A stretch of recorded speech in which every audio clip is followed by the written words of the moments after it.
Philosophy of History, Part 1.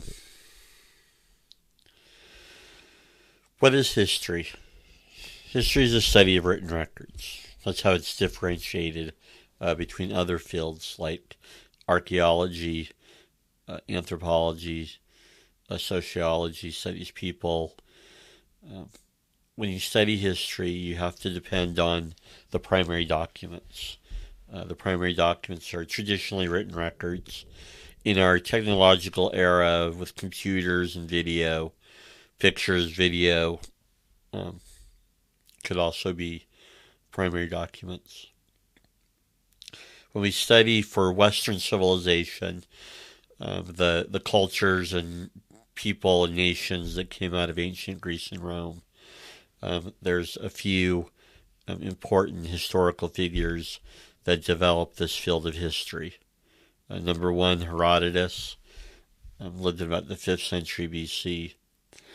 And from his point of view, how he's considered the father of history from the Western civilization point of view is that he developed this idea, this idea that you gather records, you gather experiences, and you develop a narrative of what happened in the past.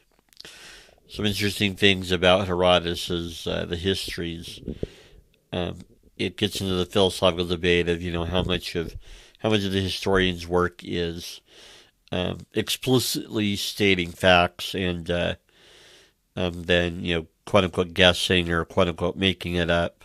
Herodotus, he's an example of the father of history being an example of that mixing of facts. What do the documents say? What do people say who were there? But also filling in the gaps. So there are some things in the histories they're made up. Herodotus, like conversations, Herodotus would have no way he could have known, and so it's an example of kind of that mix of history as a story, a narrative, imagination, and history as facts. The next guy, Thucydides, he wrote the history of the Peloponnesian Wars, and like Herodotus, an earlier ancient Greek individual, who again looked at this idea of preserving the past through records. The next guy I want to mention, Eusebius.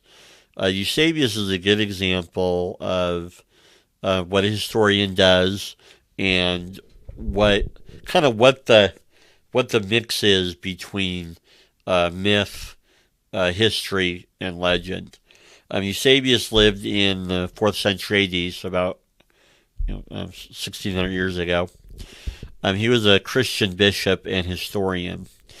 His magnus opus, his big work, was called Ecclesiastical History, where what he did was he gathered all kinds of documents, experiences, stories, and put them in his ecclesiastical history. It's a history of the Christian church from Jesus to up into his time, the 300s or the 4th century AD. And so it's kind of a mixed bag for current day historians. Historians like Eusebius because he there are things that in his work that he's the only source for, like our knowledge of early Christian history. He's the source for some of it. Like there's books and documents that he references that don't exist anymore. So if it wasn't for him, we'd have no idea what existed. A lot of what if you're Catholic, there's all the stories of the saints. A lot of those early stories come from Eusebius and his recording kind of what they did and what they may or may not have done. Historians also don't like Eusebius. Current day historians also don't like Eusebius because he put everything in his history. So from a current day point of view, he was uncritical or not critical enough, so to speak. about sources, and so history, myth, and legend kind of meet in his work. And so he's an excellent example of how primary doctrines are extremely important. He's the source for a good chunk of the things we think we know about early Christian history in the Mediterranean world. Also, it's an example of, how does a historian demarcate the line between, factual history, romantic storytelling, myth, and legend. How did those all mix?